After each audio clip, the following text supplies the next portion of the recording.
Nous vous invitons à vous abonner si ce n'est pas encore fait, à activer la cloche pour être au courant de nos prochaines vidéos, à nous suivre sur nos réseaux Facebook et Instagram adventiste.mq. Bon visionnage et prenez soin de vous.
Mon ami, sache qu'en ce jour, Jésus-Christ t'appelle, il m'appelle, il nous appelle et nous promet une vie meilleure, loin de tout mal. Amen. Amen. Alors à quoi bon attendre? Viens, ne tarde plus, adore, viens tel que tu es devant ton Dieu qui ne fait exception de personne.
J'étais vraiment très loin de Jésus. Je n'ai jamais essayé d'en savoir plus sur lui.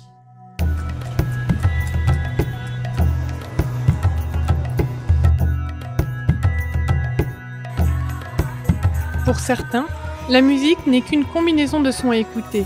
Mais pour Sunil, la musique a eu une beaucoup plus grande valeur dans son parcours spirituel. Elle lui a permis de connaître le Christ. Après avoir perdu son travail suite à une récession économique, Sunil a supporté sa situation en apprenant à jouer de la guitare. La récession est arrivée au Pakistan et j'ai été l'un de ceux qui ont perdu leur emploi. Aussi avais-je besoin d'un divertissement. Ainsi, j'ai commencé à apprendre à jouer de la guitare. Et ma guitare m'a amené à l'église. Comme les écoles de musique sont très rares et très chères au Pakistan, Sunil a décidé de chercher une formation en ligne gratuite. Ses recherches lui ont fait trouver un professeur de musique adventiste.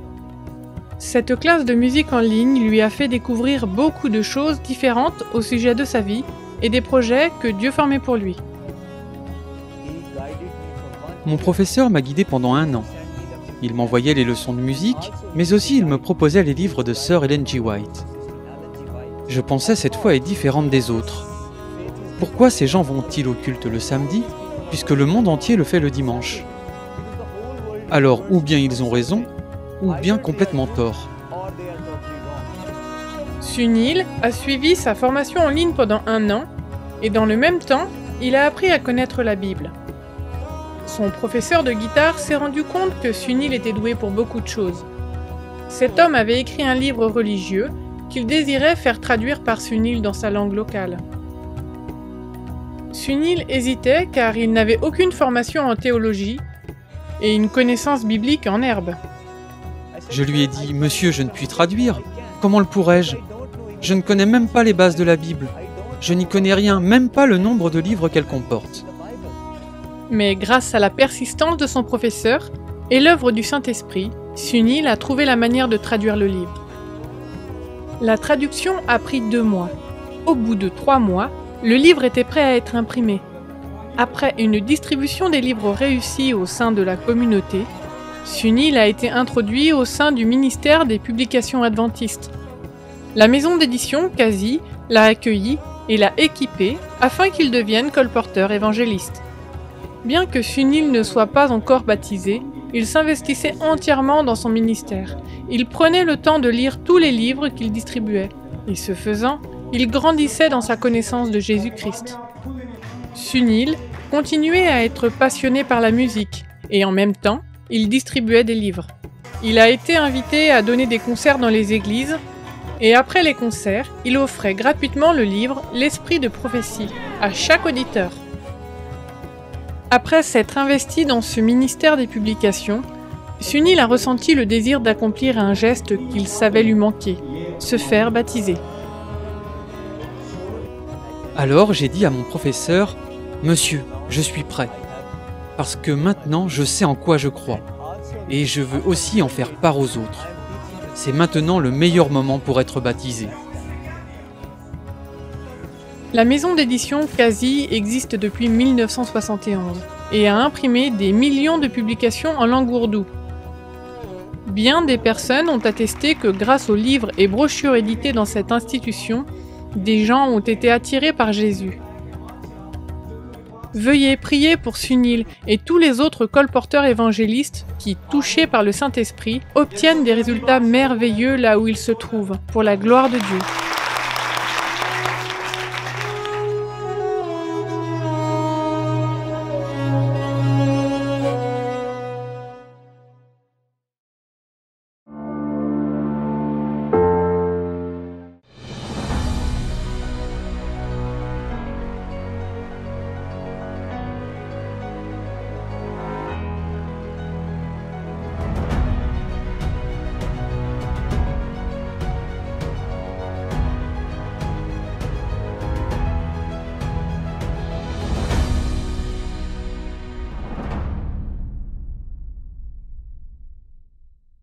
Bienvenue, c'est un plaisir pour moi de vous retrouver au sein de notre émission Autrement dit, une émission basée sur l'étude de la Bible et les expériences que nous pouvons rencontrer au quotidien. Nous sommes heureux de vous accueillir une fois de plus pour cette nouvelle étude. Bienvenue à Eric et Marvin qui nous accompagnent aujourd'hui dans le cadre de cette étude basée sur les rythmes du repos. La Bible commence par le récit de la création. Le 7e jour, Dieu a consacré ce jour, le sabbat, pour nous permettre de profiter de temps de qualité avec notre prochain, profiter également de la contemplation des merveilles de la création et entrer en communion avec notre Créateur. Ma première question, le sabbat a-t-il été fidèlement gardé au cours des siècles? Je ne dirais pas que le sabbat a été gardé fidèlement par l'humanité depuis que la terre a été créée. Le sabbat, en tout cas, il a été respectueusement suivi par ceux qui ont accepté Dieu comme le Créateur et qui ont accepté le sabbat comme jour béni et sanctifié par Dieu. Ces personnes, oui, dont nous faisons partie, dont je fais partie, ont accepté aujourd'hui un sabbat, une bonne nouvelle, un jour particulier qui nous vient depuis la création. Maintenant, aujourd'hui, le sabbat est source de divergence, même au sein de la chrétienté, entre ceux qui disent que le sabbat a été aboli, que le sabbat n'a plus de raison d'être, et ceux qui disent que oui, le sabbat est un jour à marquer, à respecter comme jour créé par Dieu. Donc, fidèlement, pas pour toute l'humanité, mais pour ceux qui acceptent ce jour comme venant de Dieu. Toujours eu un reste, on peut dire comme ça, un groupe d'hommes et de femmes fidèles à Dieu qui, siècle après siècle, année après année, ont porté ce témoignage jusqu'à notre génération et nous sommes heureux de porter pour la génération suivante que oui, il y a un jour où Dieu veut rencontrer son peuple. Voilà. Et ce reste aujourd'hui, est-ce qu'il peut être à même d'expliquer à quoi renvoie exactement le sabbat? Alors oui, pour ça, nous avons bien sûr le témoignage de l'histoire, mais surtout celui des Écritures, en nous basant sur le texte de la Genèse, Genèse chapitre 1, chapitre 2. Il y a là les fondements même du sabbat, tel que Dieu l'a voulu pour l'humanité. Et certainement, notre rencontre aujourd'hui nous permettra d'aller plus loin dans cette étude. Nous allons considérer les points relatifs au sabbat au cours des siècles et si effectivement il renvoie toujours aux mêmes points, aux mêmes informations véhiculées au cours des années. Nous verrons dans cette partie, à la lecture des Écritures, quelles sont les indications données par Dieu. Et nous avons vu précédemment que le point culminant de la création est donc le sabbat.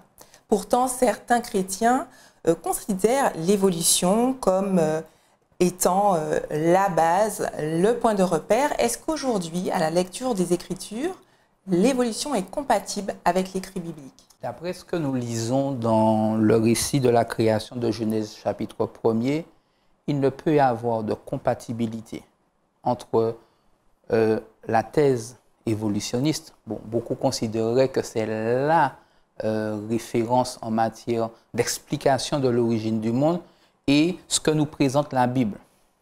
Pour preuve, cette évolution telle qu'elle est présentée nous présente le monde qui vient à l'existence sur des milliers, des milliards d'années.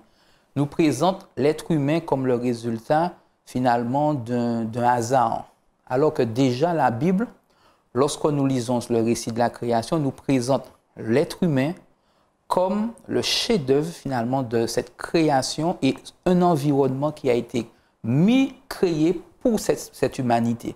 Donc il ne peut y avoir de concomitance entre cette thèse créationniste, la création, et la thèse de l'évolution. Maintenant, c'est vrai que certains peuvent tenter de trouver un parallèle. Je prends un texte, par exemple, la terre était informe et vide. Certains s'appuyant sur cette partie du texte diront, oui, mais la terre existait déjà avant que Dieu ne vienne créer. Donc, on essaie de créer un lien entre cette création que Dieu a pensée et a mise en œuvre et cette évolution qu'aujourd'hui qui est enseignée dans nos écoles, qui est admise comme la thèse de référence. Pourquoi axer finalement, ou en tout cas plutôt se désaxer de l'écrit biblique et pouvoir croire justement en cette thèse de l'évolution? Oui, alors les scientifiques qui abondent dans ce sens excluent l'hypothèse Dieu.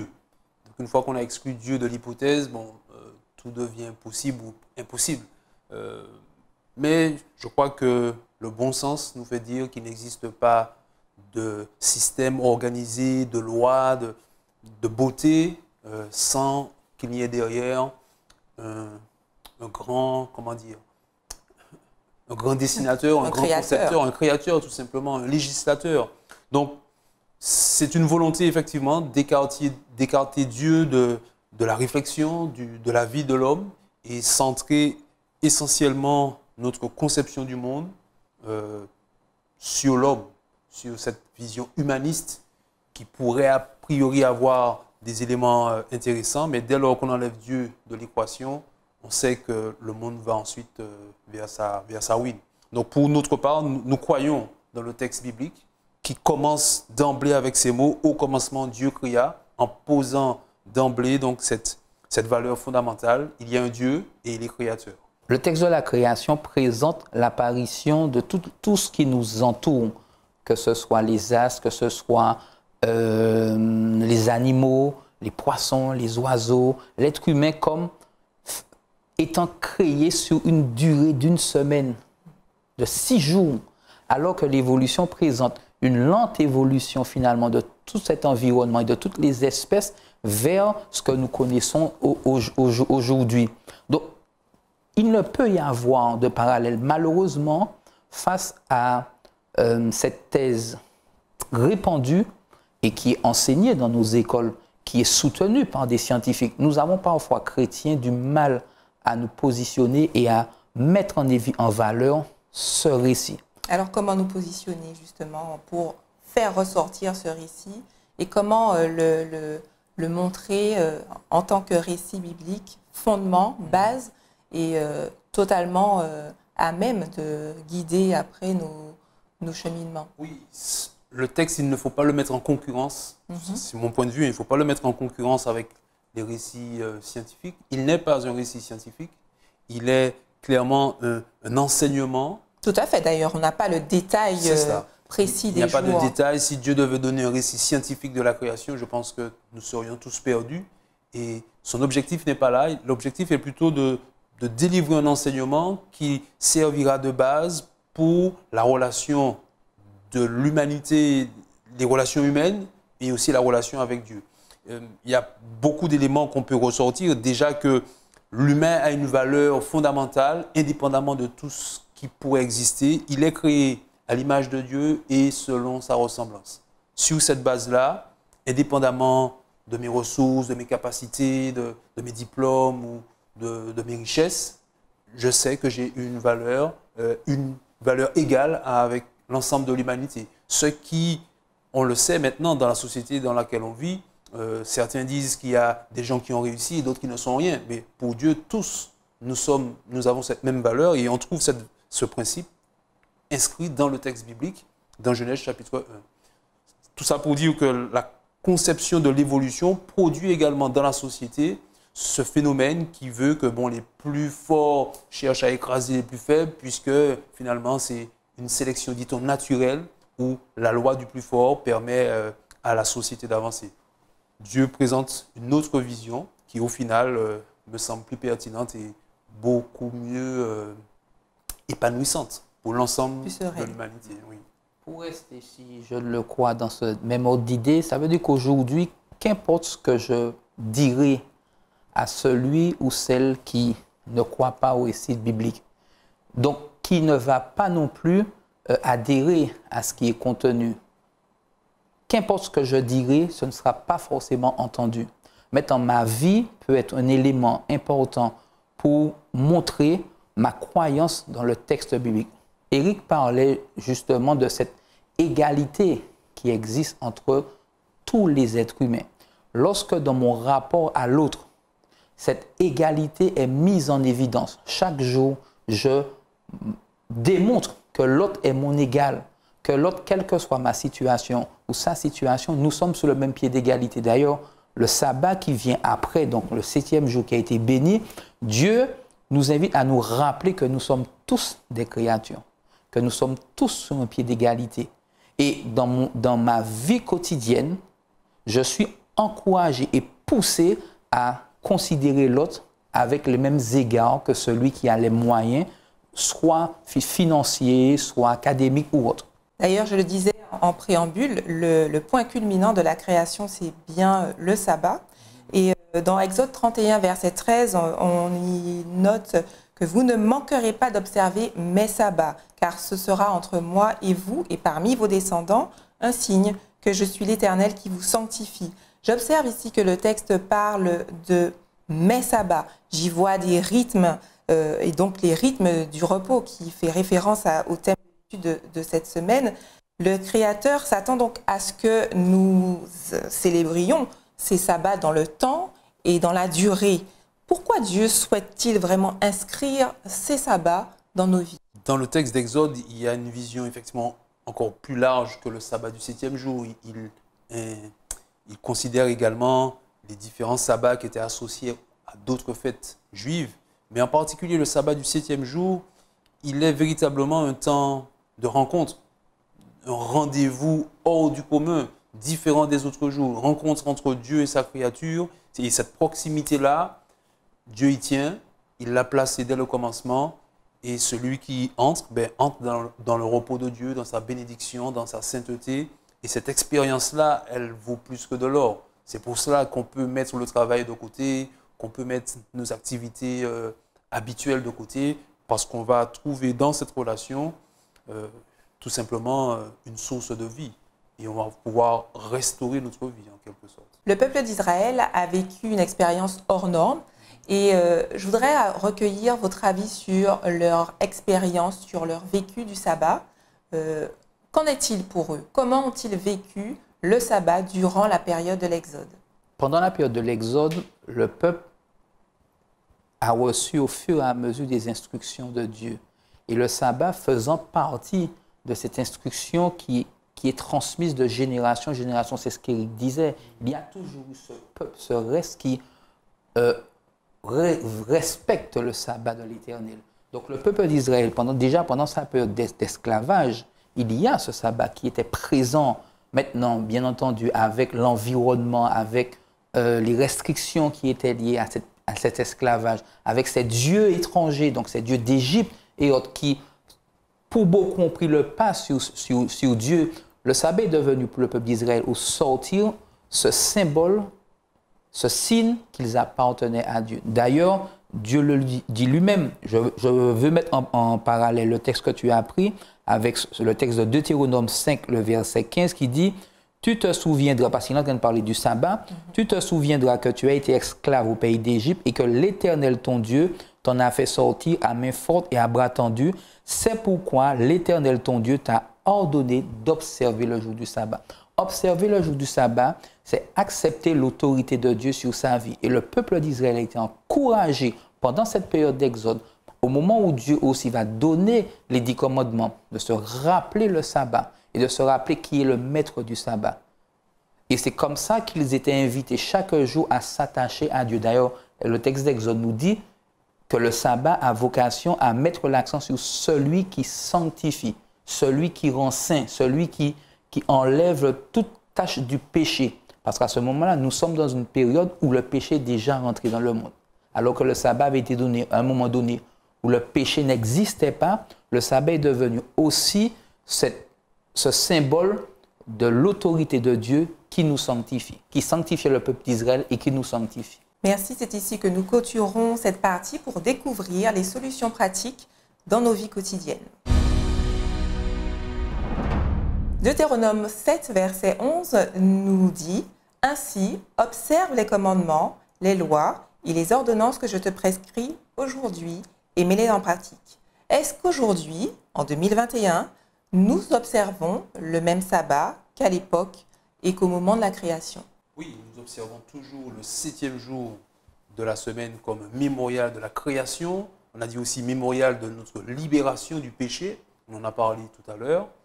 Nous l'observons toujours ce 7e jour. Maintenant, la façon dont on peut le vivre aujourd'hui est certainement différente de la façon dont Adam et Ève ont pu le vivre, dont Moïse a pu le vivre, parce que chaque génération va expérimenter ce sabbat dans son contexte, selon sa culture, son histoire. Tous ces éléments font partie de son expérience. l'essentiel, c'est de rester fidèle au texte, selon ce que Dieu place comme repère pour que cette rencontre soit bénéfique et en phase avec sa volonté. Donc oui, nous vivons toujours le même sabbat qu'Adam et Ève, mais effectivement, en 2021, il ne se vit pas forcément de la même manière qu'au premier jour, qu'au 7e jour de la création. Nous avons vu aussi que le peuple d'Israël était dans des conditions qui, on dira, gênaient l'observation pure et sainte de leur sabbat. Est-ce qu'aujourd'hui, nous avons des points clés qui pourraient nous aider à nous mettre dans des conditions optimales pour pouvoir adorer durant cette journée de sabbat? Il est possible de vivre pleinement ce sabbat en étant dans cette connexion avec Dieu. Quel que soit l'environnement, quelle que soit la difficulté dans laquelle nous sommes, parce que le sabbat, c'est un espace-temps de relation entre l'être humain créé et son créateur. Donc, tout ce qui vient autour, que ce soit des difficultés liées au travail, que ce soit bon, je parle de difficultés, mais même sans avoir de difficultés particulières, l'exigence finalement du rythme de nos semaines lorsque nous travaillons. Maintenant, je vais parler aussi des difficultés qui peuvent survenir, des problèmes que nous pouvons rencontrer avec ceux qui nous entourent, nos proches. Tout ça, nous pouvons faire abstraction de cela et nous recentrer sur ce qu'il y a d'important. Et le sabbat nous permet de nous recentrer, de revenir à un repos, parce que nous sommes en train de parler d'un repos. C'est de pouvoir faire abstraction de tout et se dire qu'est-ce qui est important. C'est pouvoir parfois rentrer dans sa chambre, simplement se fermer et rentrer dans ce moment avec Dieu. Se dire pendant cet espace-temps, je prends le temps. J'allais dire comment se reconnecter vraiment de manière pratique, se reconnecter avec Dieu. Il y a ce texte dans Exode chapitre 16, verset 23. C'est l'expérience du peuple d'Israël qui n'est pas encore arrivé au mont Sinaï où Dieu va donner les 10 commandements, mais qui fait déjà une expérience avec le sabbat, avec la manne qui descend du ciel chaque jour, en quantité suffisante, sauf le 6e jour où il y a une double part, puisque le lendemain, le 7e jour, il n'y aura pas de manne dans la vallée. Et Moïse dit, au verset 23, « C'est ce que l'Éternel a ordonné, demain c'est le jour du repos, le sabbat consacré à l'Éternel, faites cuire ce que vous avez à faire cuire, faites bouillir ce que vous avez à faire bouillir, et mettez en réserve jusqu'au matin tout ce qui restera. » Alors dans ce qui est dit ici, il n'y a pas seulement des recommandations en termes de cuisine et en termes alimentaires. Il y a l'idée surtout que le sabbat se prépare. Il faut se préparer à rentrer dans ce jour. Si on y entre comme ça, comme n'importe quel jour de la semaine, effectivement, on va être débordé ou alors accaparé par ceci ou cela. L'idée fondamentale ici, c'est que si on veut savourer ce temps précieux, eh bien, il faut se donner les moyens d'y entrer de manière apaisée et sereine, préparant les choses pour que l'expérience soit vraiment bénéfique.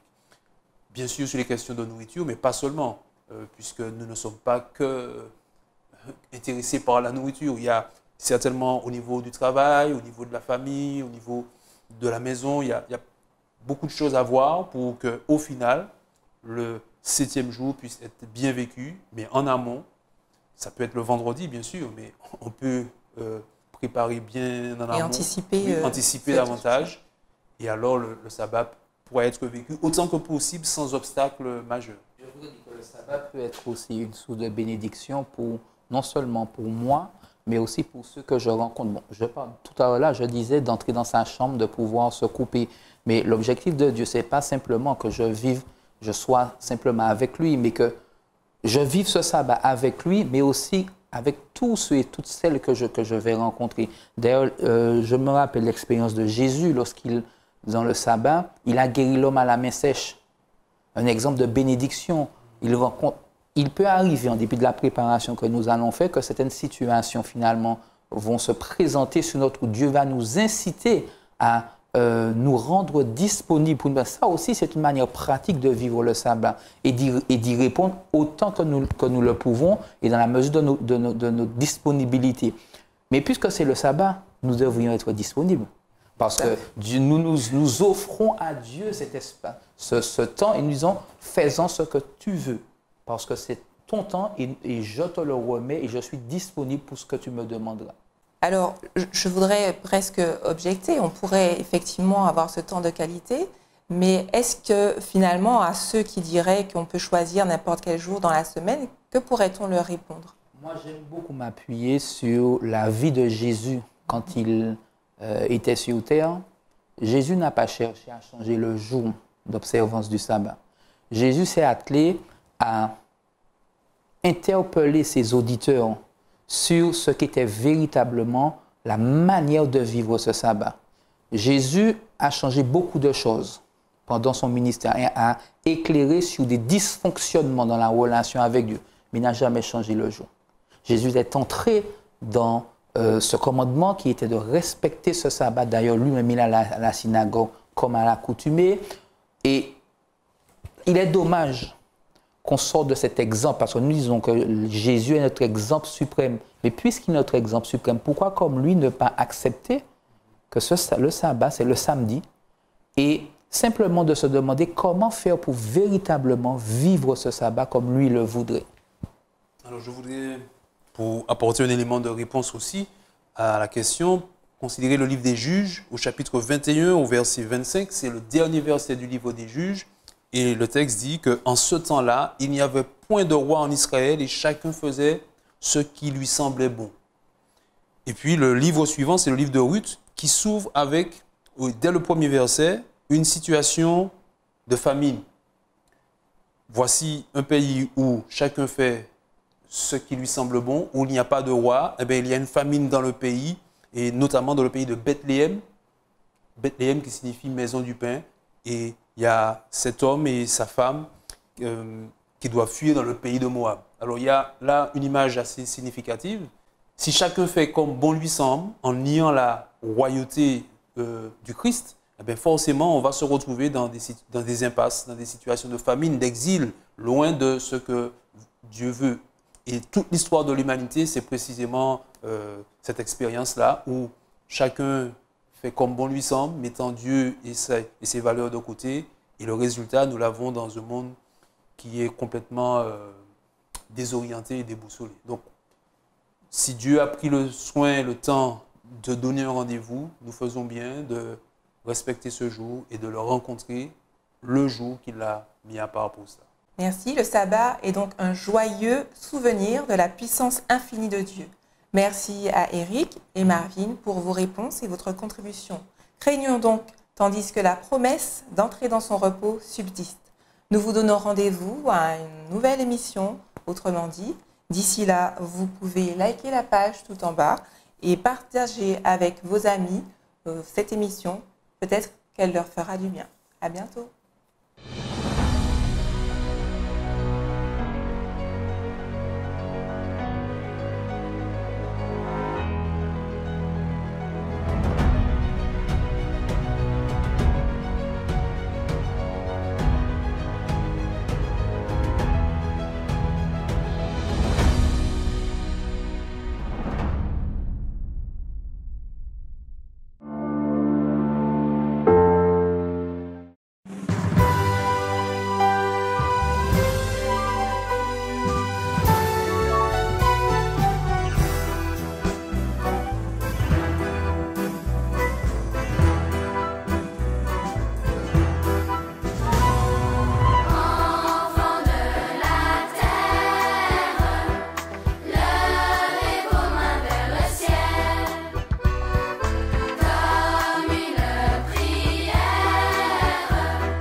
Cette vidéo est réservée à la section berceau.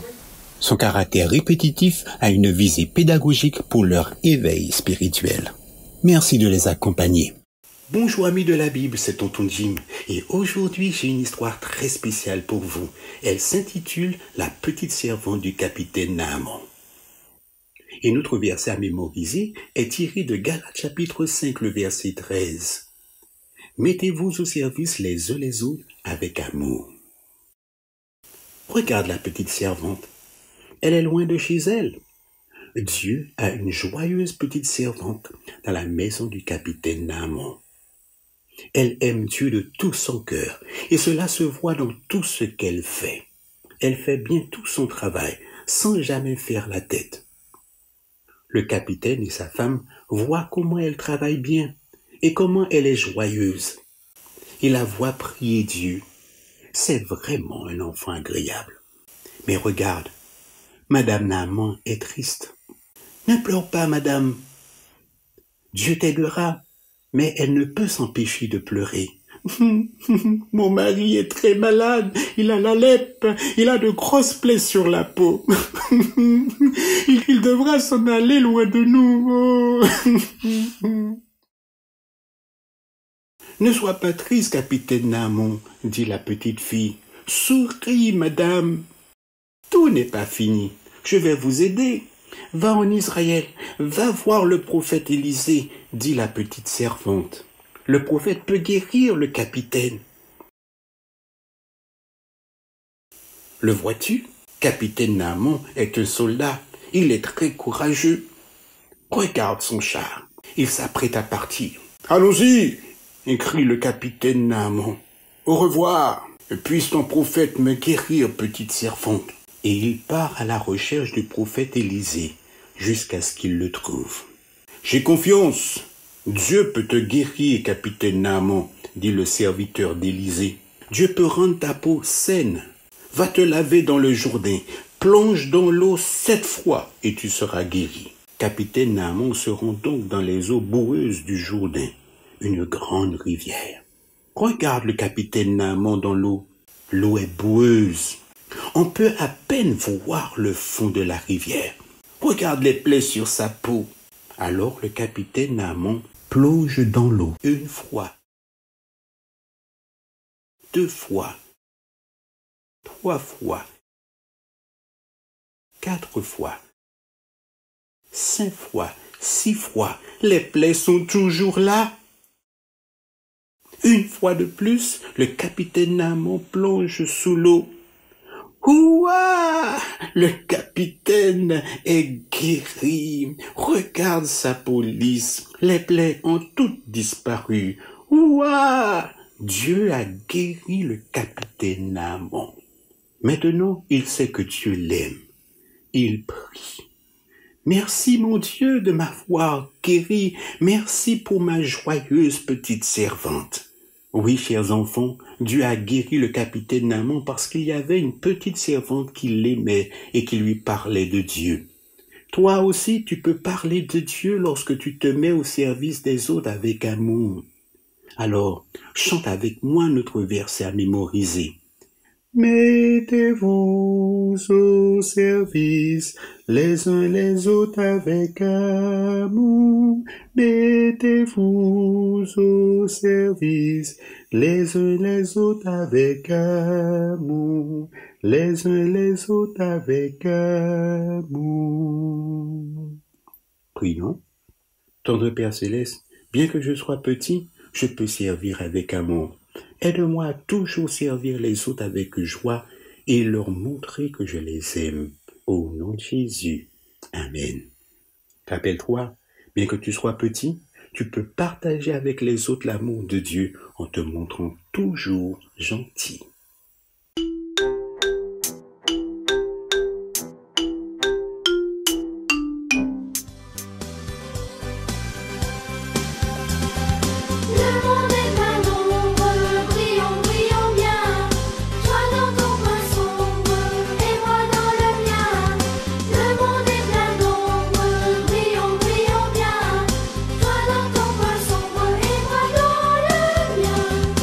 Ah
Bonjour les enfants. Notre leçon cette semaine a pour titre « Naaman sert Dieu ». Notre verset à mémoriser se trouve dans 2 Rois 5, le verset 15. « Maintenant je le sais, sur toute la terre il n'y a aucun Dieu, sinon celui d'Israël. » Le message à retenir, nous servons les autres, mais nous donnons la première place à Dieu. Qu'est-ce qui est vraiment important pour toi? Ta famille, tes amis et Dieu. Pourquoi Naaman a-t-il dit que Dieu était le vrai Dieu? Capitaine Naaman retourna chez Élisée à toute vitesse. Le Dieu d'Israël de la petite servante l'avait guéri. Il ne lui restait qu'à se montrer à Élisée. Dans un nuage de poussière, Naaman arrêta ses chevaux devant la maison du prophète et frappa à sa porte. Il ne pouvait s'arrêter de sourire. Cette fois, Élisée vint lui ouvrir. Naaman avait un large sourire et cela fit sourire Élisée. Capitaine Naaman lui montra sa peau. Elle était douce et saine. Naaman remercia Élisée 1000 fois, qui hocha la tête et lui sourit de nouveau. « Maintenant je sais que dans le monde entier, il n'y a pas d'autre Dieu semblable au Dieu d'Israël » s'exclama Naaman. « Je te prie, accepte ces cadeaux. » Les serviteurs de Naaman commencèrent à décharger tout l'or, l'argent et les vêtements de fête que Naaman avait apportés. Élisée leva la main. « Non, non, dit-il en secouant la tête, je ne prendrai aucun de ces cadeaux. » Élisée ne voulait pas des cadeaux de Naaman parce qu'il ne désirait pas que Naaman pense qu'il devait payer pour que Dieu le guérisse. Élisée voulait donner à Dieu toute la gloire de la guérison de Naaman. Il était heureux que Naaman connaisse le vrai Dieu. Naaman supplia Élisée d'accepter. « Je t'en prie, accepte ces cadeaux, je vais te montrer combien je suis reconnaissant. » Mais Élisée fit non de la tête. Alors, Naaman s'inclina et remercia Élisée et le Dieu d'Élisée. Bientôt, il monta sur son chariot et agita les rênes en disant « Rentrons à la maison. » La femme de Naaman surveillait la route de sa fenêtre. Un nuage de poussière se forma à l'horizon. C'était son mari. Elle se précipita à sa rencontre. Elle ne pouvait en croire ses yeux. Les taches blanches n'étaient plus là. « Tu es guéri !» cria-t-elle joyeusement. C'était à son tour de sourire sans cesse maintenant. Naaman lui raconta toute l'histoire en souriant et en riant de bonheur. « Je savais que le prophète de la petite servante pouvait te guérir, » conclut-elle. « Oui, mais ce n'est pas le prophète qui m'a guéri, » dit Naaman. « C'est Dieu. Il n'y a pas d'autre Dieu semblable à lui. Le Dieu d'Israël est le vrai Dieu. J'ai décidé de n'adorer que lui à partir de maintenant. » Tout le pays entendit parler de la guérison de Naaman. Tous savaient maintenant qu'il y a un Dieu en Israël qui peut faire des choses extraordinaires, des choses que leurs idoles ne pourraient jamais accomplir.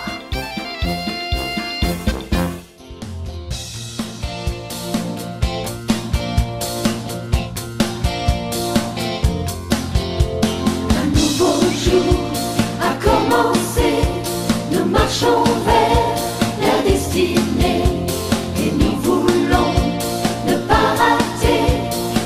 Dieu nous a préparé. Laissons le soleil briller dans nos cœurs, écrasons l'ombre sous nos pieds, et que dans nos vies souffle ta fraîcheur. Oui, nous décidons d'avancer.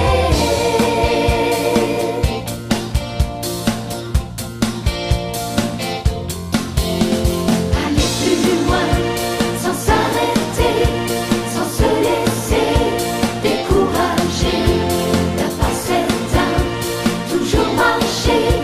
surtout ne pas se retourner. Laissons le soleil briller dans nos cœurs, écrasons l'ombre sous nos pieds, et que dans nos vies souffle ta fraîcheur. Oui, nous décidons d'avancer.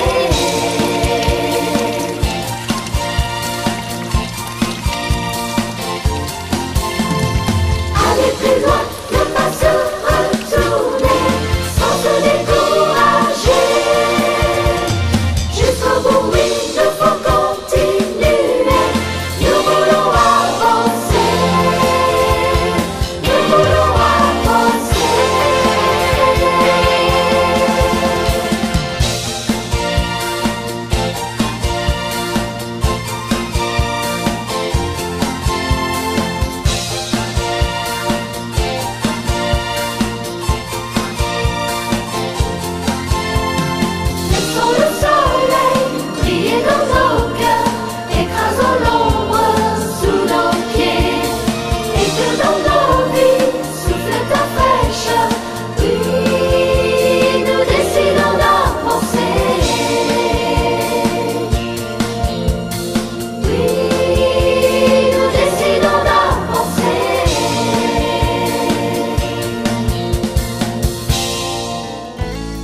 Bonjour les enfants, le titre de la leçon des primaires, comprends-tu?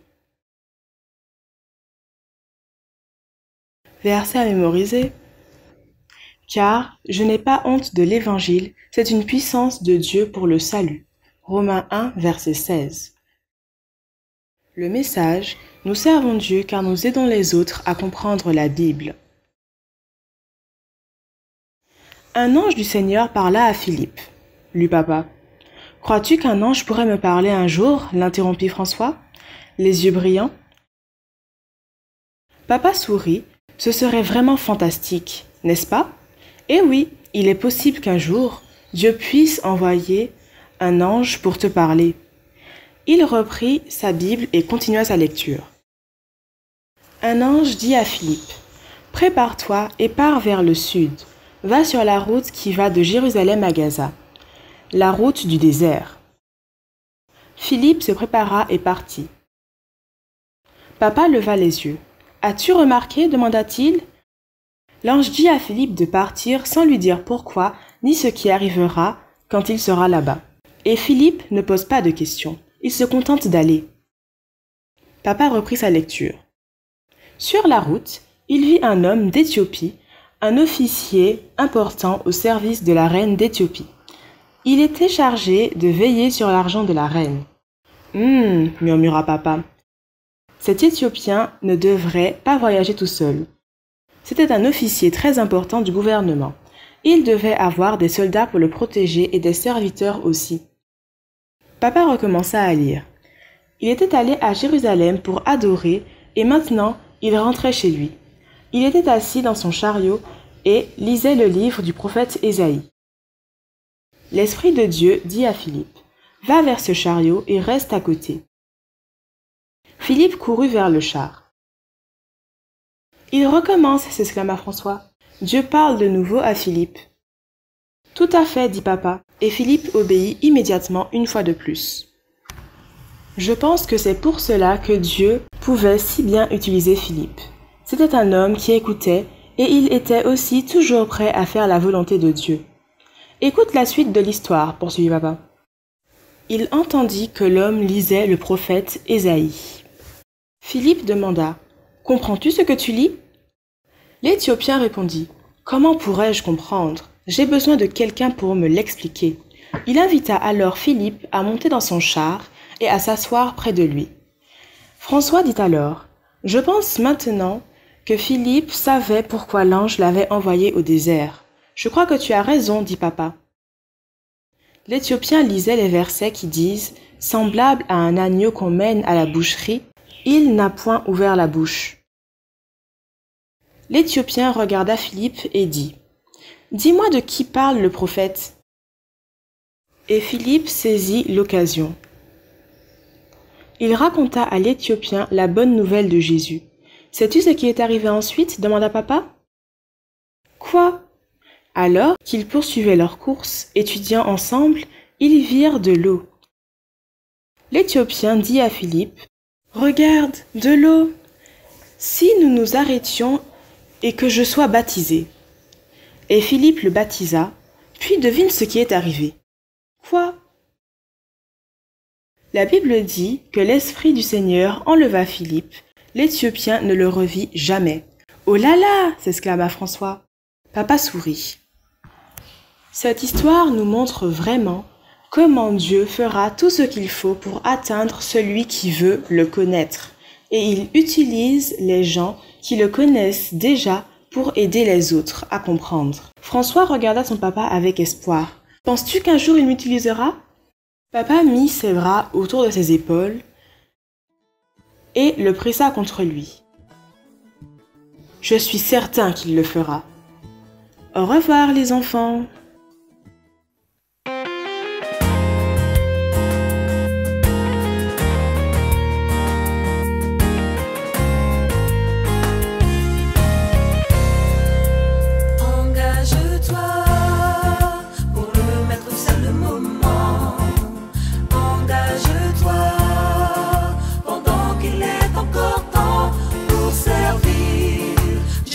Besoin de toi, il t'appelle.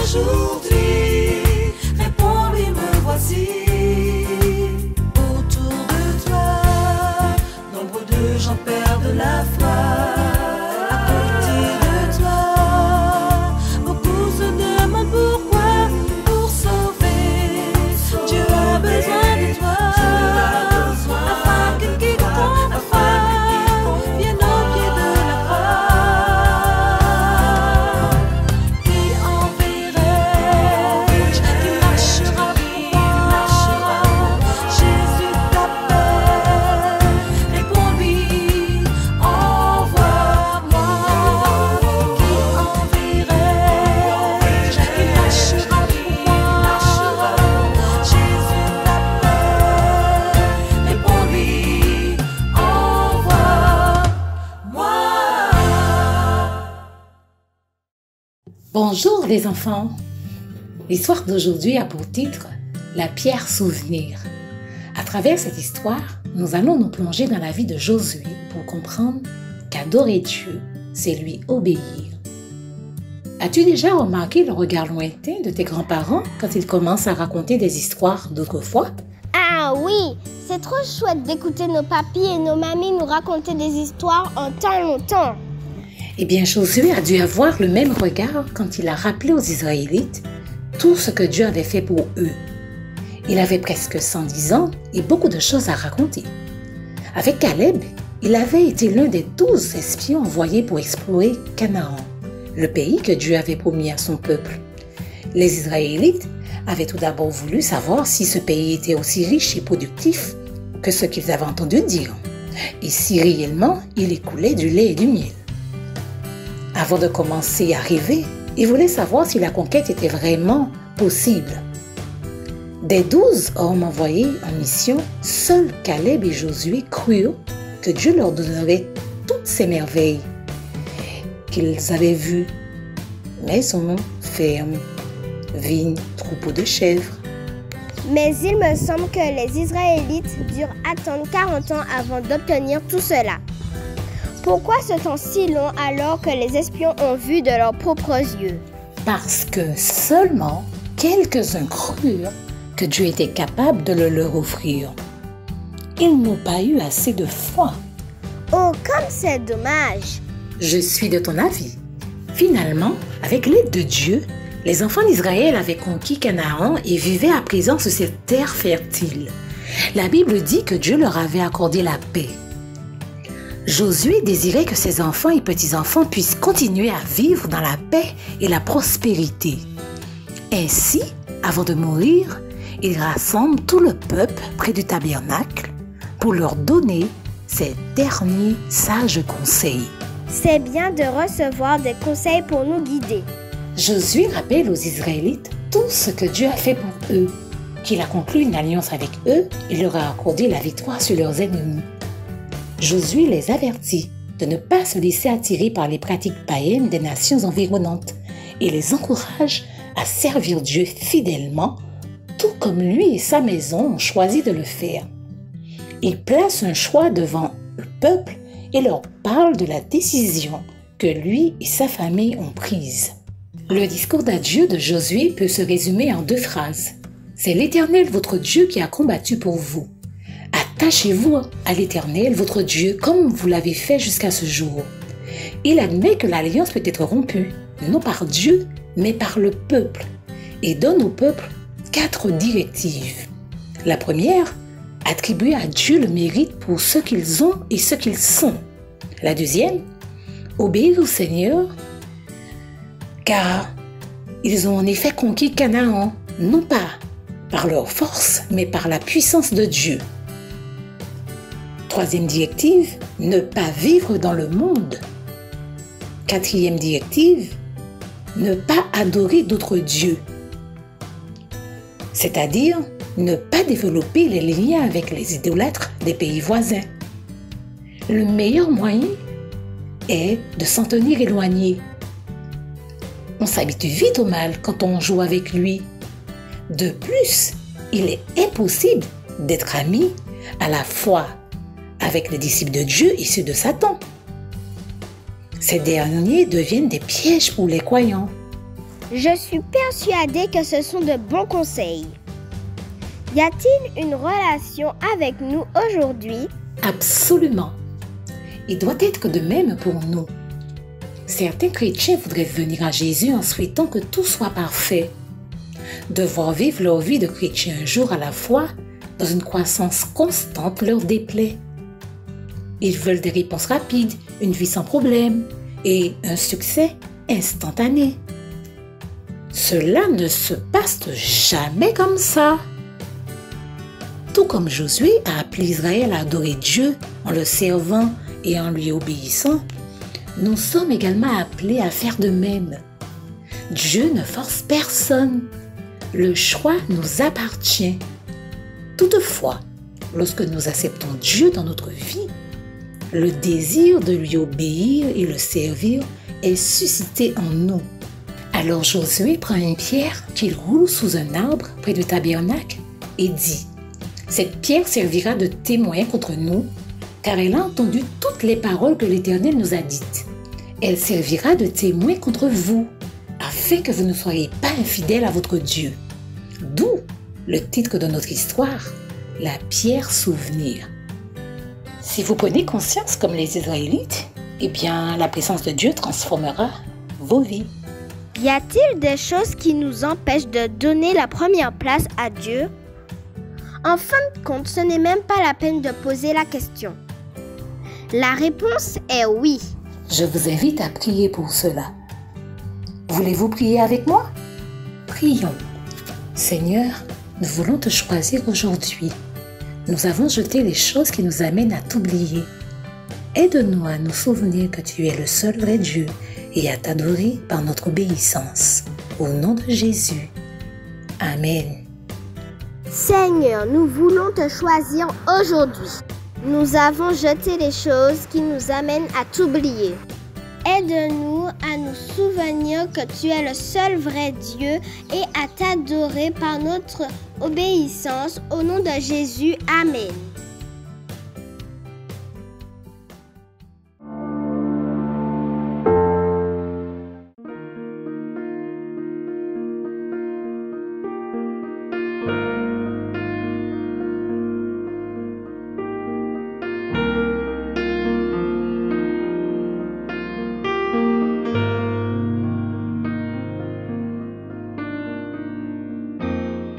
La cellule d'écoute et de soutien psychologique et spirituel pour les personnes en situation de handicap et les personnes endeuillées.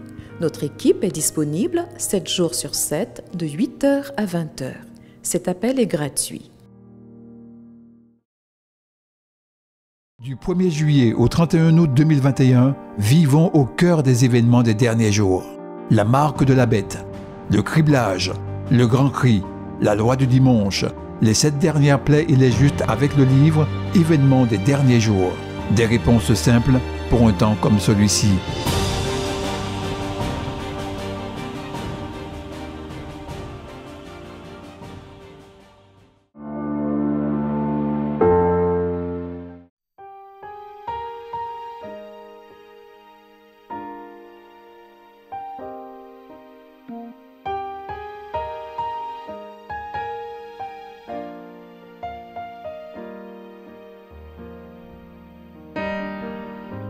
L'immensité de ta grandeur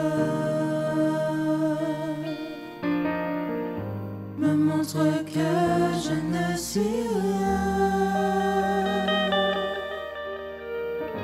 Mais quand tu façonnais la terre,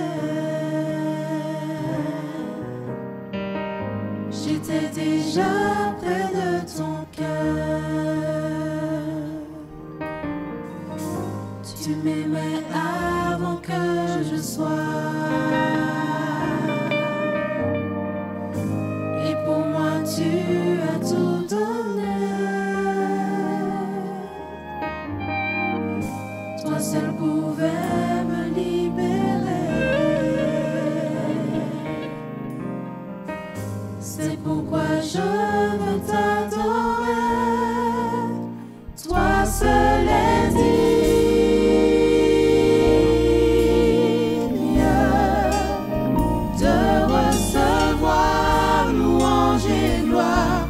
l'éternité, toi seul est digne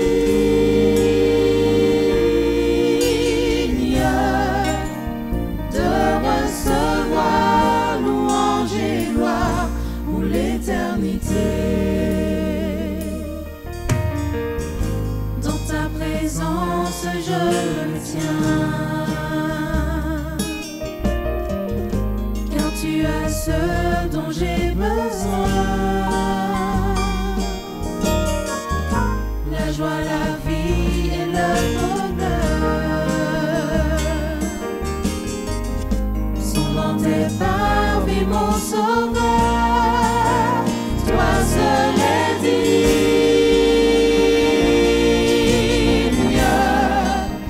de recevoir louange et gloire pour les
soupire.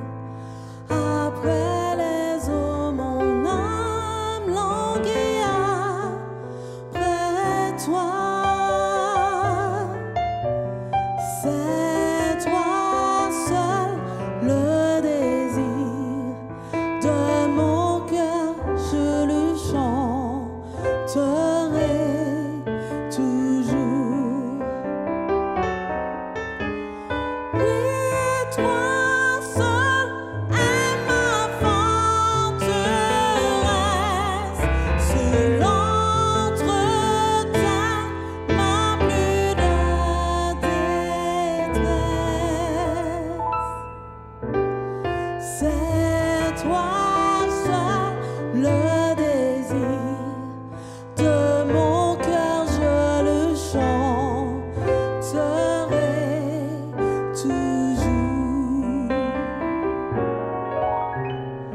Telle une biche, je soupire après les eaux, mon âme languit après toi.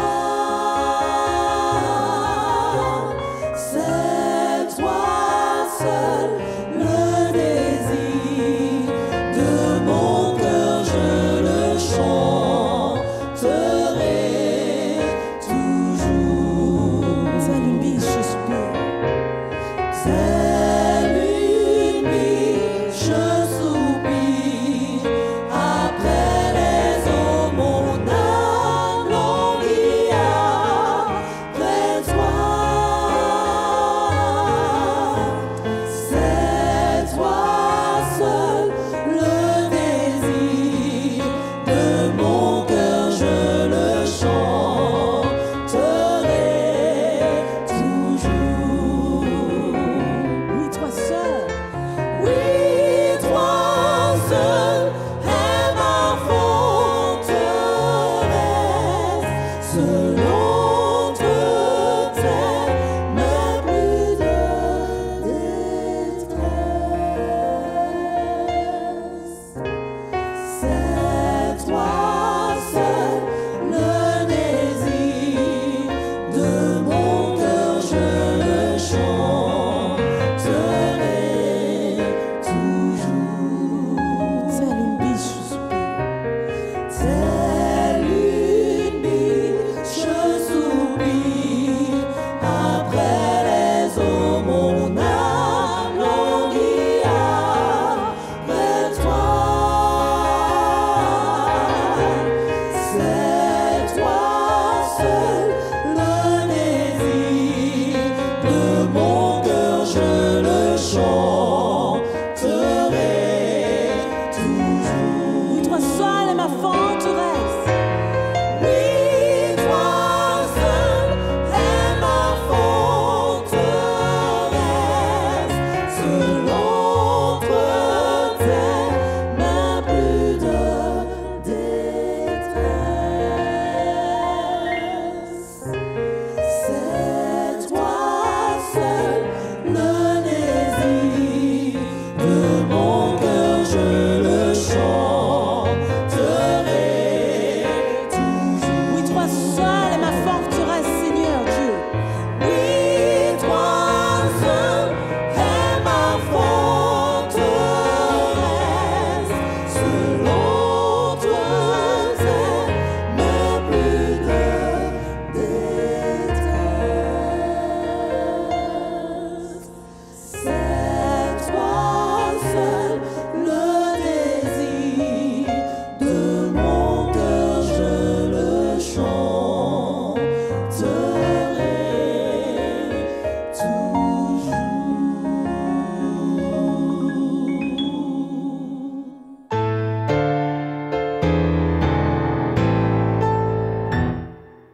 Bientôt je serai enlevé par-delà les nuées, par-delà les nuées, par-delà les nuées.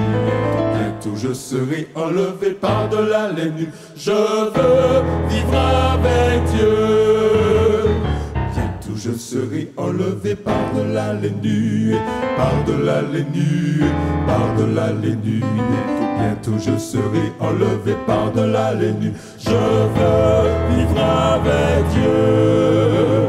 Je veux vivre, oh mon frère. Je veux vivre, oh mon frère. Je veux vivre, oh mon frère. Je veux vivre avec Dieu. Bientôt je serai enlevé par-delà les nuées, par-delà les nuées, par-delà les nuées. Bientôt je serai enlevé par-delà les nuées. Je veux vivre avec Dieu. Bientôt je serai enlevé par-delà les nuées, par-delà les nuées, par-delà les nuées. Bientôt je serai enlevé par-delà les nuées. Je veux vivre avec Dieu. Je veux vivre, mon frère. Je veux vivre, mon frère. Je veux vivre, mon frère. Je veux vivre avec Dieu. Je veux vivre, mon frère. Je veux vivre, mon frère. Je veux vivre, mon frère. Je veux vivre avec Dieu. Je veux vivre avec Dieu. Je veux vivre avec Dieu.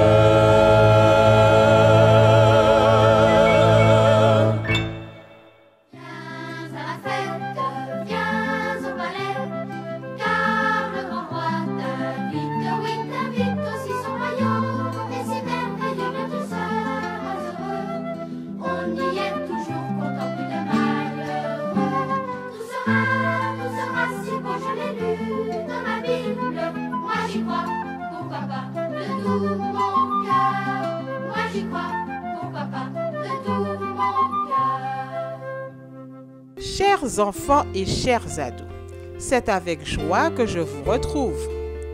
Nous avons vu avec Mathéo un élément contenu dans l'Arche de l'Alliance. De quoi s'agit-il? Les tables de la loi? Oui, c'est bien cela. Quel nom Josué leur a-t-il donné? Les 10 promesses.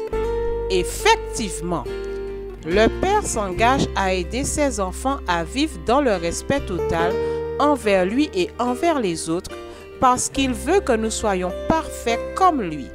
Nous découvrons les autres éléments du coffre. Aujourd'hui, nous parlerons de la manne. Josué, c'est quoi cette espèce de vase? Et pourquoi y a-t-il une branche d'arbre dans le coffre? Est-ce que ce sont des symboles aussi? Ce sont des souvenirs qui nous parlent encore du Père, de ce qu'il peut faire pour ses enfants et ce qu'il attend d'eux aussi. D'accord. Peux-tu m'expliquer s'il te plaît? Ce vase contient de la manne. Ce nom a été donné à cet aliment justement parce que les enfants de ton père, il y a très longtemps, se demandaient qu'est-ce que c'est. Pendant très longtemps, ils ont marché dans le désert où ils ne pouvaient pas trouver une nourriture équilibrée et en quantité suffisante pour tout le peuple. Alors, le Père a envoyé le pain du ciel, la manne. Cette substance qu'il récoltait tous les matins à l'exception d'un jour. Il pouvait cuisiner ce pain comme il le souhaitait. Mais ce n'était pas très varié. En es-tu sûr? Imagine que tu possèdes de la farine de blé. Qu'est-ce que tu peux cuisiner avec? Des dombrés, des galettes, du pain, du gâteau, des pâtes, des tartes, des crèmes. Exactement! Je n'avais pas vu les choses ainsi. Et donc la manne était leur aliment de base? C'est cela. Ils gardaient ainsi à l'esprit que celui qui prend soin d'eux, qui peut subvenir à leurs besoins, c'est le Père. En disant qu'il aime ses enfants, il ne ment pas. Il les a soutenus. Il l'a démontré car pendant 40 ans, il a subvenu à leurs besoins. Il leur a aussi donné à boire des jus. pas du jus, mais la boisson fondamentale, de l'eau, et ceci régulièrement. D'accord, je comprends. Aimez-vous regarder vos photos quand vous étiez petit ou des photos de vos vacances ou de fêtes? Oui. C'est agréable, n'est-ce pas? Oh oui, vraiment. Bien sûr. Généralement, les photos souvenirs nous font sourire et même rire, et cela nous donne envie de revivre les bons moments qu'on a connus. La manne dans le coffre servait à cela. Le peuple se souvenait comment Dieu avait pris soin de lui, comment il l'avait nourri dans le désert. C'est un moyen de ne pas avoir peur de l'avenir. Chaque fois que Dieu fait quelque chose pour vous ou votre famille, notez-le et gardez-le à l'esprit. C'est un bon moyen de vous rassurer et de vous dire que Dieu prendra toujours soin de vous dans tous vos besoins. Je vous invite, les enfants, à avoir un petit cahier dans lequel vous noterez tout ce que Dieu a fait pour vous. Ce sera votre cahier de souvenirs. Je vous assure, cela vous fera beaucoup de bien. Le voulez-vous? Oh oui! Alors prions ensemble. Merci Seigneur de prendre soin de nous dans tous nos besoins. Aide-nous à nous en souvenir et à ne pas avoir peur de l'avenir, sachant que tu veilles sur nous. Au nom de Jésus et pour ta gloire. Amen. Amen.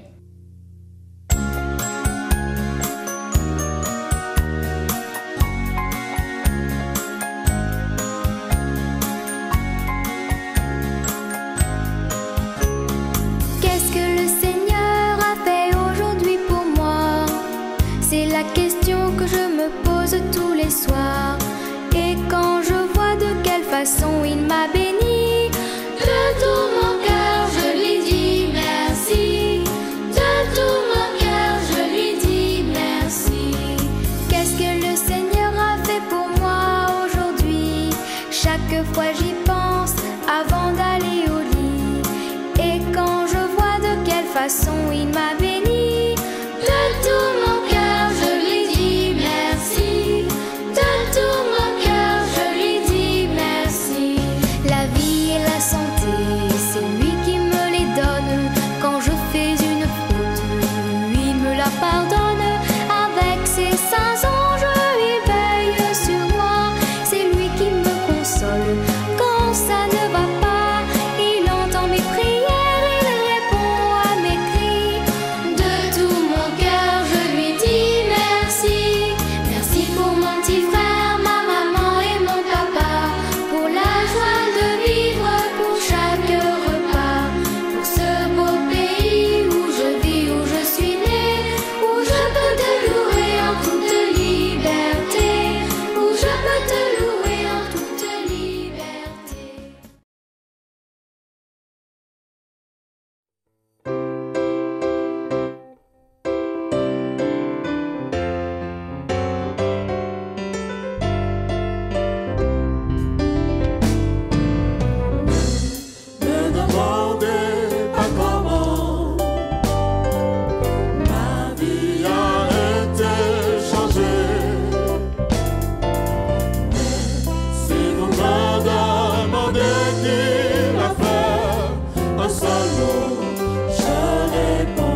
Chers amis, c'est un plaisir de pouvoir se retrouver pour échanger, pour considérer la parole de Dieu en ce matin. Mais avant de rentrer dans le vif du sujet, je vous invite, là où vous êtes, à incliner la tête, fermer les yeux et faisons cette prière ensemble. Notre Dieu et notre Père, nous te disons merci pour ta parole qui est la vérité. Et alors que nous sommes sur le point de pouvoir la considérer, nous te prions de nous accorder l'intelligence, la clairvoyance pour la comprendre, mais surtout que cette parole puisse nous faire du bien. Nous t'avons prié au nom de ton Fils Jésus-Christ et pour la gloire de ton Saint-Nom. Amen. Je vous invite à considérer, ouvrir vos Bibles avec moi dans ce passage qui se trouve dans l'Évangile selon Marc au chapitre 4 et nous lirons à partir du verset 35 jusqu'au verset 41. Marc chapitre 4 à partir du verset 35 et nous lirons jusqu'au verset 41. Et voici ce que la Bible déclare. Ce même jour, sur le soir, Jésus leur dit « Passons à l'autre bord ». Après avoir renvoyé la foule, ils l'emmenèrent dans la barque où il se trouvait.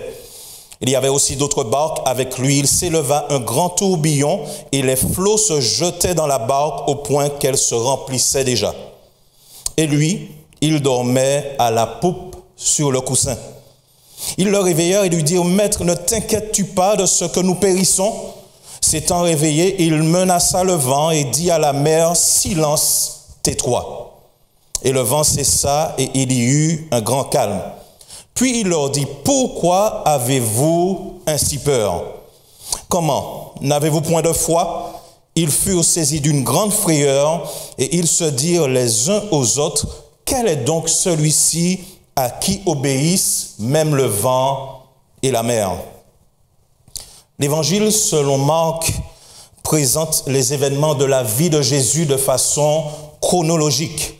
Et cet épisode que nous venons de considérer, de lire, va se produire pas très longtemps après que Jésus ait choisi 12 hommes, 12 disciples qu'il va former pour la mission, mais qui vont aussi l'accompagner dans son ministère. La Bible nous dit que les disciples se trouvent avec Jésus dans une barque pris au milieu d'un tourbillon ou d'une forte tempête. Cette même barque qui, quelques heures auparavant, avait servi de chair à Jésus pour prêcher la bonne nouvelle, pour enseigner à la foule qui l'écoutait attentivement. Cette histoire que nous venons de lire, aussi courte soit-elle, elle remplit de beaucoup d'enseignements qui, je le crois, sont importants pour nous encore aujourd'hui, en 2021. Mais je voudrais simplement m'arrêter sur quelques points, quelques aspects de ce passage. Et je ferai ainsi. Je partirai de la fin du texte et nous remonterons ensemble dans les versets précédents et nous verrons ce que le Seigneur a à nous dire en ce matin. Tout d'abord, remarquez ce que les disciples, après s'en être sortis grâce à l'intervention de Jésus, diront au verset 41, je le lis à nouveau. Ils furent saisis d'une grande frayeur, la Bible nous dit. Et ils se dirent les uns les autres, quel est donc celui-ci à qui obéissent même le vent et la mer? On a l'impression qu'ils sont maintenant, ces disciples, plus effrayés du miracle que Jésus vient d'opérer que de la tempête qui menaçait leur vie il y a quelques instants. Et ils posent la question, qui est cet homme? Quel est donc celui-ci? Et je profite de l'occasion pour rebondir sur la question des disciples et vous la poser à votre tour pour vous qui regardez. Qui est cet homme? Qui est cet homme pour vous? Qui est Jésus pour vous? Frères et sœurs, chers amis, il est important de connaître Jésus. Peut-être que cette phrase que je viens de dire est une découverte pour certains ou une piqûre de rappel pour d'autres, mais je le dis et je le répète, il est important de connaître Jésus. Et je ne parle pas simplement de connaître des choses à propos de Jésus, parce qu'il y a une différence entre connaître des choses à propos de Jésus et connaître Jésus réellement. Chers frères et sœurs, chers amis, ne permettez pas, et ce que je vais dire est très important, ne permettez pas que votre connaissance de Jésus soit basée seulement sur ce que les autres disent de lui. Il nous faut faire une expérience personnelle avec le Seigneur Jésus. Si tout ce que vous connaissez de Jésus dépend au final de ce que les pasteurs, les anciens, les prédicateurs ou les autres disent de lui, il y a un problème. D'ailleurs, on prend le risque de se faire avoir dans cette affaire parce que tous ceux qui parlent de Jésus n'ont pas forcément l'approche appropriée concernant la personne de Jésus. Et en le disant, je me rappelle de cette question que lui-même, ce Jésus, aura l'occasion de poser à ses disciples. Qui dit-on que je suis? Et les disciples rapportent les réponses des uns et des autres. Certains disent que tu es le prophète Élie. D'autres disent que tu es le prophète Jérémie. On m'a dit que... Et après avoir considéré ce que les autres disent, il se tourne vers eux et leur pose personnellement la question. Qui dites-vous que je suis? Et la Bible nous fait savoir que Pierre, poussé par l'Esprit Saint, dira ceci. Tu es le Christ, le Fils de Dieu. Il ne faut pas simplement attendre le rendez-vous du dimanche, du mercredi ou du samedi pour entendre parler de Jésus. Oui, c'est bien. C'est une bonne chose, mais ce n'est pas suffisant. Chers amis, ne laissez pas. Ne laissez pas un seul jour passer sans avoir échangé avec le Seigneur Jésus. Si votre expérience de Jésus dépend plus de ce qu'il a fait pour les autres que pour vous, il vous manque quelque chose. Je le dis et je le répète à nouveau. Il est important de connaître Jésus pour soi-même. Il est important de consacrer du temps chaque jour, sans en manquer un seul, pour connaître la personne de Jésus. Deuxième chose intéressante dans ce passage, Jésus va interpeller les disciples sur leur incrédulité. Et il leur pose la question au verset 40.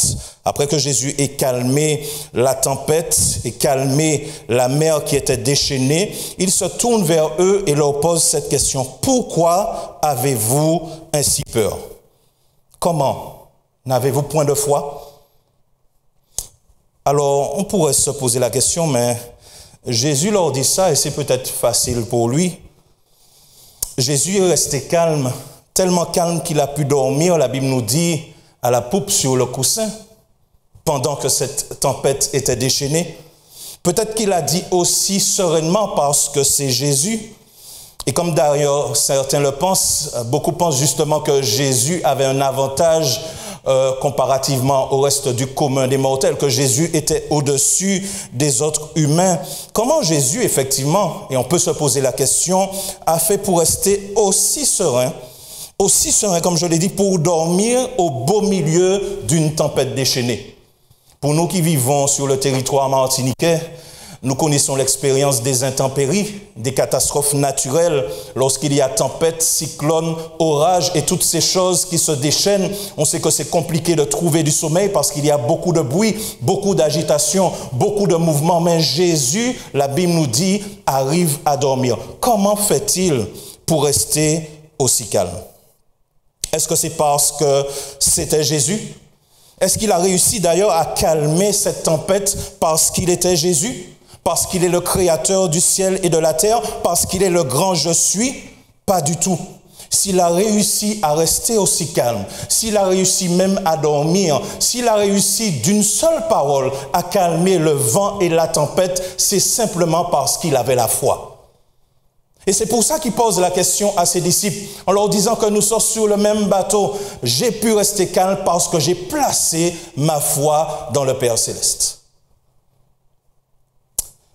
La Bible nous dit, en effet, que Jésus sur terre n'était pas supérieur aux autres.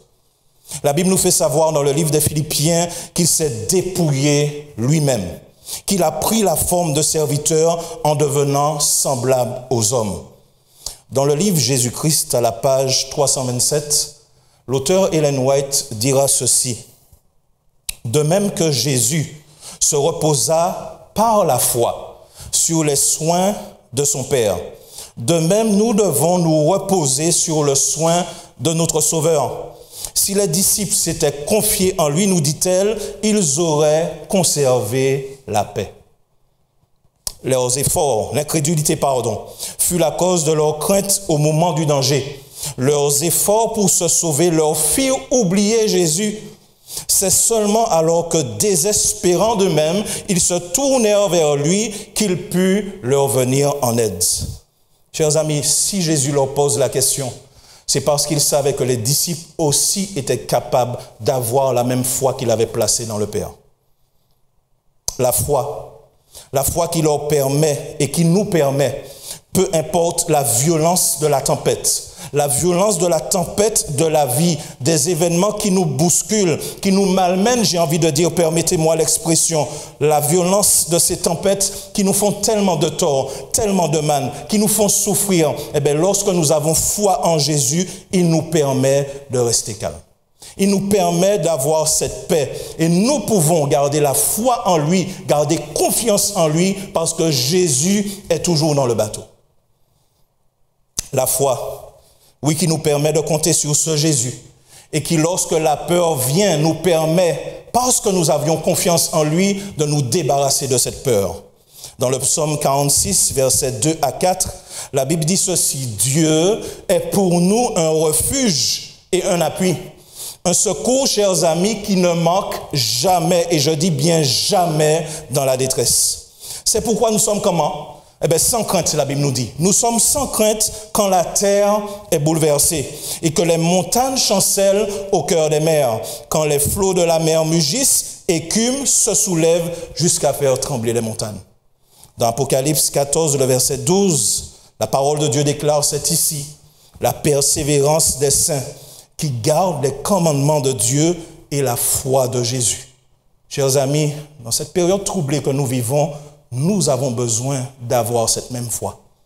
Cette foi que Jésus avait, qui lui a permis de rester calme. Cette foi qui lui a permis de rester serein parce qu'il savait que le Père était avec lui. Je poursuis avec un autre point. Au verset 38, la deuxième partie, alors que Jésus est en train de dormir, la Bible nous dit que les disciples, se rappelant que Jésus est présent, viennent vers lui, le réveillent et lui disent « Maître, ne t'inquiètes-tu pas de ce que nous périssons ?» Ça, j'apprécie énormément le fait que Jésus ait relevé l'incrédulité, le manque de foi de ces hommes, mais après les avoir sauvés. Il aurait très bien pu se réveiller et se tourner vers eux et leur dire « Mais pourquoi votre paix? Pourquoi votre capet de foi, puisque moi là ?» Non, la Bible nous dit qu'il va faire cette réprimande par la suite, ce qui était important pour leur croissance. Mais ce qu'il va faire en premier lieu, c'est de les sauver. Parce que, chers amis, ce qui intéresse le Seigneur Jésus, ce n'est pas tellement de pointer du doigt ce qui ne va pas dans nos vies, bien comme je l'ai dit, que ça soit important pour que nous puissions grandir et nous améliorer. Mais ce qui intéresse Jésus particulièrement, c'est de nous sauver. C'est de venir à notre secours, c'est de nous apporter ce salut qui vient du ciel. La parole de Dieu déclare dans Ésaïe 59, verset 1, « Non, la main de l'Éternel n'est pas trop courte pour sauver, ni son oreille trop dure pour entendre. » Dans le psaume 34, verset 17, « Quand les justes crient, la Bible nous dit, l'Éternel fait quoi? Eh bien, l'Éternel entend, il les délivre de toute leur détresse. » Le psalmiste aussi l'avait compris. Et le roi David dira dans le psaume 18, verset 7, « Dans ma détresse, j'ai invoqué l'Éternel. J'ai crié à mon Dieu. De son palais, il a entendu ma voix. Et mon cri est parvenu devant lui à ses oreilles. » Frères et sœurs, chers amis, je ne sais pas quelle difficulté vous vivez actuellement alors que je suis en train de m'adresser à vous. Et je sais que ces temps-ci, les choses ne sont pas forcément simples. Peut-être qu'il y a des personnes qui regardent, mais qui sont en train de vivre un deuil. La perte d'un être cher qui est parti rapidement, qui est parti soudainement et on n'a pas compris ce qui s'est passé. Peut-être que vous êtes un petit peu dans une difficulté, peut-être financière, qui fait que vous avez du mal à joindre les deux bouts. Peut-être que le travail dans lequel vous êtes semble précaire, la situation est difficile parce que tout ce qui se passe autour fragilise la société et l'économie aussi. Peut-être que vous êtes aussi dans une tempête spirituelle, vous avez envie de venir au Seigneur, mais toutes sortes de difficultés vous en empêchent et vous n'avez même plus la force de prier. Je ne sais pas par quelles difficultés vous passez, mais je voudrais vous dire, en me basant sur la parole de Dieu, que lorsque vous criez au Seigneur, il entend. Et ce n'est pas parce que la situation difficile que vous vivez actuellement est toujours pareille. Ce n'est pas parce que les choses ne se sont pas encore débloquées. Ce n'est pas parce que les choses ne se sont pas encore arrangées que ça veut dire que Dieu n'a pas entendu. Oui, il entend. Il entend vos cris. Il entend vos douleurs et même vos larmes sont un langage que Dieu comprend. Remarquez dans le texte que nous avons lu que ce n'est pas le bruit de la tempête, ce n'est pas la violence de cette tempête, ce n'est pas l'eau de cette mer déchaînée qui rentrait dans le bateau qui a réveillé Jésus. C'est le cri de ses disciples. C'est au moment où ils ont fait appel à lui que l'oreille de Jésus n'a pas pu rester insensible. Je le dis et je le répète, peu importe la violence de la tempête que vous traversez, lorsque vous criez à Dieu, il vous entend. Je poursuis avec ce dernier point. Et je vais me baser encore sur cette lecture dans le livre Jésus-Christ, à la page 327. Et l'auteur nous dit ceci. Combien de fois faisons-nous l'expérience des disciples? Quand éclatent les tempêtes de la tentation, quand l'éclair brille et que les vagues s'amoncellent sur nous, nous combattons seuls contre l'orage, oubliant qu'il y a quelqu'un qui peut nous aider. Nous nous confions en nos propres forces jusqu'à ce que, ayant perdu tout espoir, nous soyons près de périr. Alors nous nous souvenons de Jésus et notre cri ne sera pas vain. Je m'appuie sur ce texte pour expliquer une chose qui s'est produite. Lorsque les disciples appellent Jésus, ils le font en dernier recours. Ils vont essayer par leur propre force de pouvoir se débattre et se sortir de cette tempête. Parce que parmi eux, il y avait plusieurs experts de la mer, plusieurs marins pêcheurs, plusieurs professionnels, et ils se sont basés sur cette expertise, sur leur expérience pour se dire on va y arriver tout seul. Mais cette tempête qu'ils ont rencontrée, ces marins pêcheurs en question, était une qu'ils n'avaient jamais vue. Et c'est au moment où ils sentiront que les choses deviennent compliquées qu'ils se rappellent que Jésus est là. Et Ellen White nous fait savoir qu'il nous arrive quelquefois, malheureusement, de nous conduire de la même façon. Nous nous basons sur notre expertise, sur notre expérience, sur notre professionnalisme, sur notre ancienneté à l'Église, sur le nombre de postes que nous avons occupés à l'Église, sur le nombre de campagnes d'évangélisation que nous avons menées, sur le nombre de priorités que nous avons distribuées. Nous nous basons sur les choses que nous avons pu réaliser pour se dire « je vais y arriver ». Mais laissez-moi vous dire quelque chose, mes amis. Dans le combat spirituel que nous menons, nous sommes déjà perdants. Une seule personne peut nous aider à avoir la victoire, c'est Jésus. Et les disciples, alors au détriment, ont dû leur comprendre. Ils ont dû réaliser que leur expérience de beaucoup d'années n'ont pas servi. Devant cette tempête, seul Jésus pouvait les sauver. Il y a ici cette opposition entre deux notions que nous trouvons dans la parole de Dieu. La justification par les œuvres et puis celle par la foi.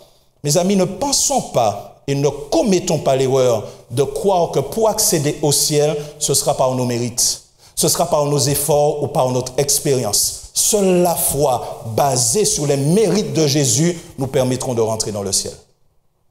Et je voudrais encourager tout un chacun, alors qu'il est en train de lutter, de se rappeler que celui qui doit combattre pour lui n'est pas lui-même, mais c'est Jésus. Laissez le Seigneur combattre pour vous. Laissez Jésus remporter la victoire pour vous. Il n'a jamais perdu ni bataille, ni guerre, et ce n'est pas aujourd'hui que ça va commencer. Permettez au Seigneur de combattre pour vous, et vous, restez calme, restez en silence, et regardez la victoire que l'Éternel va vous accorder. Ce que Jésus désire, chers amis, c'est de nous donner sa paix. Et la paix de Jésus n'est pas n'importe quelle paix. Il aura l'occasion de le dire dans l'Évangile selon Jean, au chapitre 14, le verset 27. Et il dira à ses disciples, et la parole est encore d'actualité pour nous aujourd'hui, « Je vous laisse la paix. Je vous donne ma paix, dit Jésus. Je ne vous donne pas comme le monde donne, que votre cœur ne se trouble point et ne s'alarme point. savez, la différence entre la paix que nous trouvons dans ce monde et la paix que Jésus offre, c'est que la paix dans le monde est relative aux circonstances et aux événements. Ça veut dire quoi? Ça veut dire que si mes placards sont remplis, mon frigidaire est plein, qu'il y a de l'essence dans la voiture et surtout que le compte en banque est bien garni, alors je suis en paix. Mais Jésus nous dit que même s'il ne reste pas beaucoup d'euros, même s'il n'y a pas beaucoup de boîtes de conserve, même si la voiture est un petit peu en panne, je te donne ma paix. Parce que la paix de Jésus nous permet de rester calme même lorsque tout va mal. Parce que nous savons que nous ne sommes pas seuls, mais que Jésus est toujours dans la barque avec nous. Voici la paix que Dieu nous donne. Alors mes amis, en nous pas paix, en nous pas paix, mais ayons confiance dans le Seigneur. Parce que nous savons qu'avec Jésus dans le bateau, je peux rire de la tempête. Frères et sœurs, chers amis, que notre prière en ce matin soit semblable aux paroles de ce chant. Même si les océans se déchaînent, je les traverserai avec toi. Père, je sais que tu domines les tempêtes et donc je suis tranquille, je suis calme, je suis serein, je suis en paix car tu es là. J'ai voulu présenter ce message en ce matin parce que j'observe et je constate que depuis quelques mois, nous sommes très agités. Depuis quelques mois, même les chrétiens les plus fervents peuvent se retrouver dans la situation où ils sont découragés. Depuis quelque temps, quelques semaines, quelques jours, nous sommes ballottés dans tellement d'informations qu'on s'y perd. Et on reçoit tellement de choses contradictoires que finalement, nous sommes en train de nourrir quelque chose qui n'est pas sain et pas serein. J'ai voulu prêcher ce message pour rappeler que malgré la violence de la tempête, Jésus est toujours dans le bateau avec nous. Et s'il est toujours dans le bateau avec nous, ça veut dire qu'il est toujours au contrôle. Ça veut dire qu'il a toujours la puissance de calmer cette tempête. Ça veut dire que c'est lui qui aura le dernier mot. Alors, chers amis, je voudrais nous inviter, vous et moi, en ce matin, à recevoir de Jésus sa paix. Que nous puissions arrêter d'être agités. Il est temps, mes amis, il est temps, chers frères et sœurs, d'arrêter de nourrir la peur pour nourrir notre foi. Permettez-moi de répéter ceci. Le moment est venu d'arrêter de recevoir toutes sortes d'informations. Je ne dis pas de ne pas regarder les nouvelles, mais arrêtons de tout prendre, d'emmagasiner ces choses qui nourrissent la peur. Arrêtons de nourrir notre peur pour nourrir notre foi. Et pour nourrir notre foi, il faudra passer du temps de qualité dans la parole de Dieu. Il faudra redoubler dans la prière. Il faudra demander à Dieu chaque jour la force de continuer le combat et de permettre au Seigneur de combattre pour nous, de nous aider à persévérer et surtout d'être fidèles jusqu'à la fin. Oui, chers amis, c'est là ma prière pour vous. Que le Seigneur, effectivement, nous accorde du courage, nous accorde de la force, mais nous accorde surtout sa paix. Que nous restions calmes, que nous restions sereins, même si les événements, même si les tempêtes sont déchaînées, Jésus est encore avec nous dans le bateau.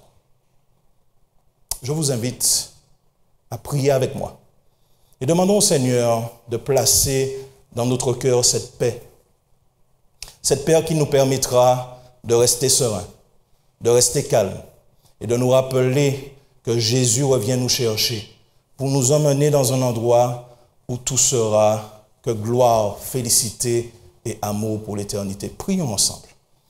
Notre Dieu et notre Père, merci pour ta parole.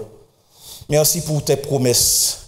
Merci pour l'assurance que tu nous donnes que lorsque nous sommes découragés, lorsque nous sommes au plus bas, lorsque nous avons peur, lorsque nous crions à toi, tu es encore là avec nous. Merci Seigneur de nous accorder cette force de tenir bon. Merci de relever notre tête. Merci de nous accorder le baume du réconfort pour ceux et celles qui ont perdu un être cher. Merci Seigneur pour l'espérance que nous avons en Jésus. De savoir qu'un jour il reviendra nous chercher pour nous emmener dans un pays où la mort ne sera plus, pour nous emmener dans ce pays où les cris, les douleurs et les pleurs cesseront, parce qu'avec Jésus, ce sera la félicité pour l'éternité. Et alors que certains sont touchés par le deuil, alors que certains sont touchés par le découragement, alors que certains passent par des moments difficiles dans la famille, au travail, financièrement, nous te prions, Seigneur, d'agir puissamment pour chacun. Nous te prions, Seigneur, de placer en nous ta grâce, cette force, mais aussi cette paix, pour que nous soyons calmes et sereins, nous rappelant que nous ne sommes pas seuls, que tu ne nous as jamais abandonnés, mais que Jésus lui-même est là avec nous et qu'il nous mènera à bon port. Oui, Seigneur, merci. Merci de nous entendre du haut des cieux.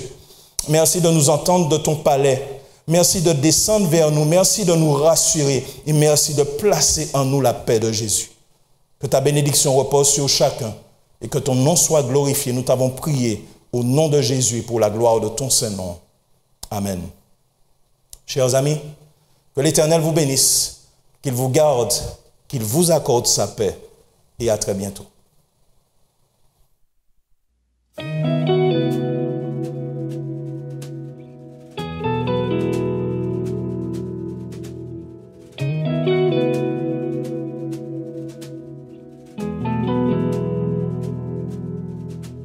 Dieu entend les cris au plus profond de mon cœur.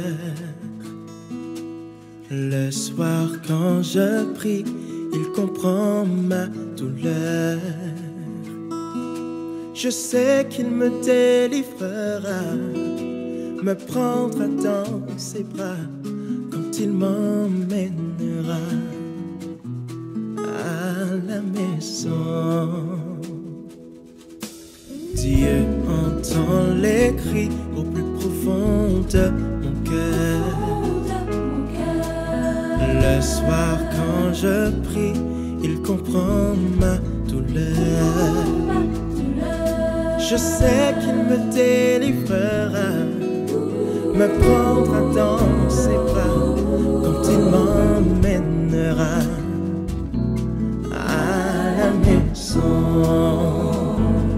Il essuiera toute larme de mes yeux. Je ne connaîtrai plus la mort, elle n'existera pas. Il n'y aura plus de peine sur mon visage quand je serai enfin à la maison. Toi qui as passé des heures à supplier Dieu, Jésus te promet ce qu'il y a de meilleur. Oui mon frère, je suis convaincu qu'il n'y aura jamais de pleurs à la maison.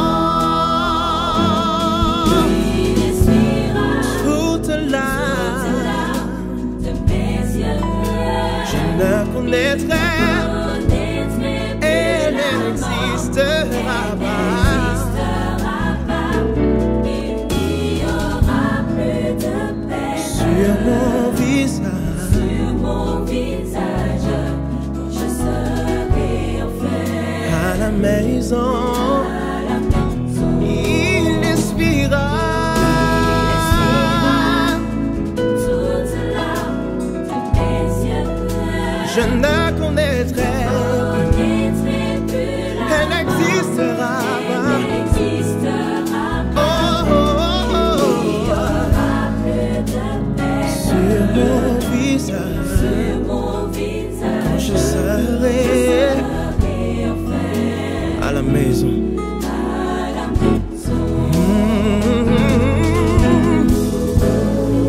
Et je vis descendre du ciel d'auprès de Dieu la ville sainte, la nouvelle Jérusalem, préparée comme une épouse qui s'est parée pour son époux. Et j'entendis du trône une voix forte qui disait: voici le tabernacle de Dieu avec les hommes. Il habitera avec eux, et ils seront son peuple, et Dieu lui-même sera avec eux. essuiera toute larme de leurs yeux, et la mort ne sera plus. Il n'y aura plus ni deuil, ni crise, ni douleur, car les premières choses auront disparu. Et celui qui était assis sur le trône dit, voici, je fais toutes choses nouvelles. Du 1er juillet au 31 août 2021, vivons au cœur des événements des derniers jours. La marque de la bête, le criblage, le grand cri, la loi du dimanche, les 7 dernières plaies et les justes avec le livre Événements des derniers jours. Des réponses simples pour un temps comme celui-ci.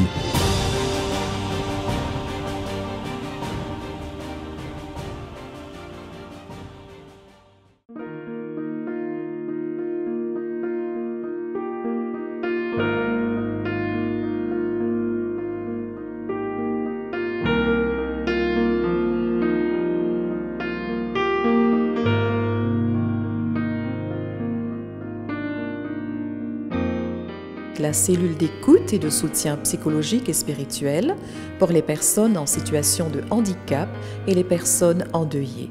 Notre équipe est disponible 7 jours sur 7 de 8h à 20h. Cet appel est gratuit.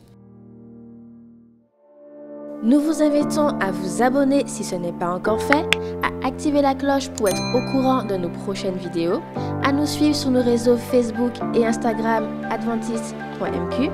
Bon visionnage et prenez soin de vous.